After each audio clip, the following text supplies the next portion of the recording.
La décentralisation joue un rôle important dans la politique de développement du Mali. Elle est perçue comme la réforme administrative la plus importante du Mali indépendant. Elle vise deux objectifs principaux: l'approfondissement du processus démocratique à travers l'adaptation de l'administration et plus généralement du cadre institutionnel aux objectifs et aux exigences du pluralisme associatif et politique, et puis la promotion du développement local et régional en favorisant l'éclosion d'initiatives au niveau des différents acteurs et la mise en œuvre d'un nouveau cadre de développement à partir des préoccupations, ressources et savoir-faire locaux des populations. Bon, moi, c'est Abdoulaye Sall, je suis docteur d'État en droit de développement, sorti de l'Université de Nice, ancien ministre. Je suis président d'une organisation de la société civile qu'on appelle le CRI 2002, c'est le Cercle de réflexion et d'information pour la consolidation de la démocratie. Et depuis une trentaine d'années, j'écris.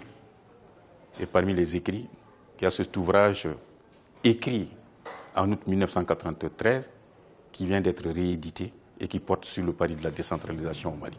Dans ce livre, vous allez constater que déjà, dans la préface, il fait mention de tout ce que le pays, le Mali indépendant, a fourni comme effort pour pouvoir réussir le pari de la décentralisation dans notre pays. Et le premier président de la République du Mali disait en 1961, dans son adresse au peuple malien, à la nation malienne, qu'aucun régime ne peut être viable en République du Mali s'il ne repose sur le village. Autrement dit, si nous devons conceptualiser, concevoir, élaborer et mettre en place une politique de décentralisation, il faut qu'on les fonde à partir de nos villages.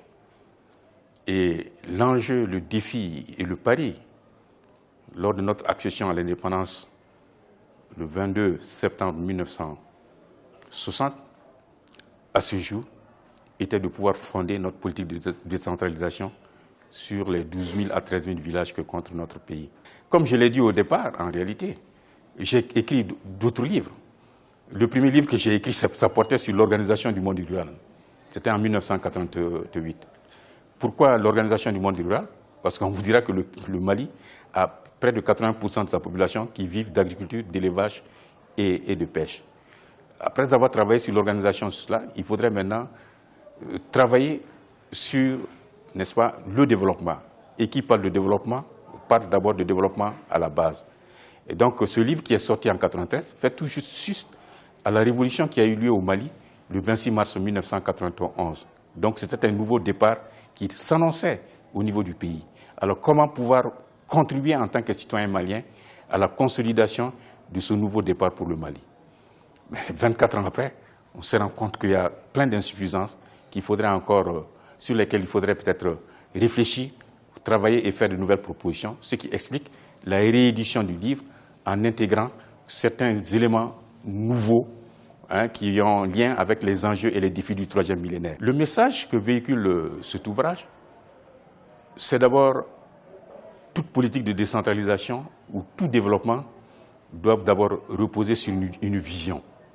Et qui parle de vision parle de 20-25 ans, mais cette vision également, il faudrait arriver à l'opérationnaliser à travers des stratégies, c'est-à-dire tous les 5 ans, qu'est-ce que nous devons mener, et en programme, tous les ans ou tous les 2 ans, tous les 3 ans, qu'est-ce qu'il faudrait mener. C'est pourquoi quand vous allez voir l'ouvrage, parle certainement de la problématique de la décentralisation, parle également des difficultés et des contraintes que le Mali a connues, parle également des atouts dont dispose le Mali pour pouvoir réussir sa politique de décentralisation, mais également l'auteur que je suis formule 11 propositions. 11 propositions pour aider le Mali à pouvoir réussir, n'est-ce pas, cette politique de décentralisation.